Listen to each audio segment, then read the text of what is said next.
বন্ধুরা, এইভাবে ড্রাগন মাচা করলে মাচাটি কখনোই ঝড়ে ভেঙে পড়বে না।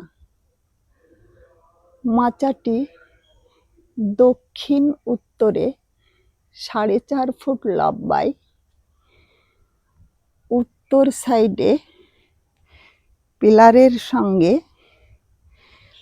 লোহার রড দিয়ে তৈরি হুক 4টি লাগিয়ে দেওয়া হয়েছে। আবার একইভাবে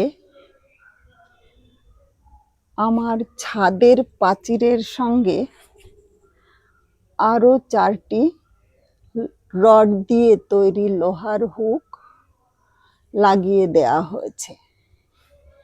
এই হুকগুলি কর্মকারের দোকান থেকে তৈরি করে আনা হয়েছে, অর্থাৎ যেখানে লোহার জিনিস তৈরি হয়ে থাকে। এই মাচার মাঝে 2টি পার্টিশন করা আছে, এখানে একটি, এখানে একটি। মাঝের পার্টিশনের সঙ্গে যে পাইপটি গাছ বেয়ে উঠেছে সেই পাইপ এই পার্টিশনের সঙ্গে তার দিয়ে বেঁধে দেওয়া হয়েছে। তার কখনোই পচবে না। আর গাছের ডালগুলিকে আমি গেঞ্জি জাতীয় নরম ফিতে দিয়ে বেঁধে দিয়েছি।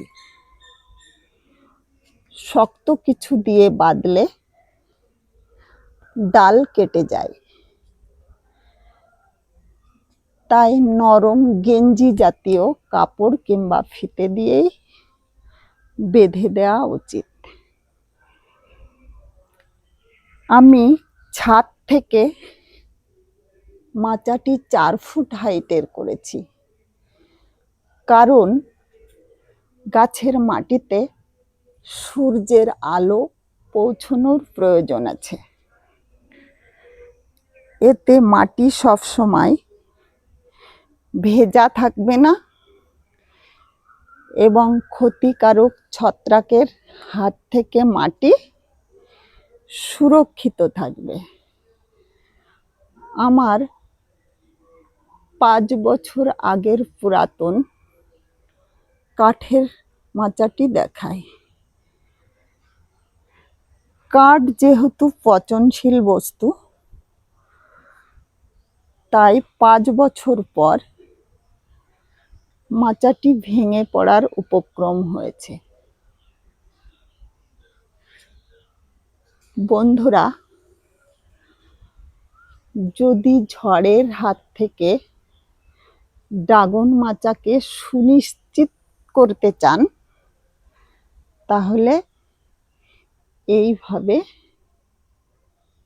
ড্রাগন মাচা করুন।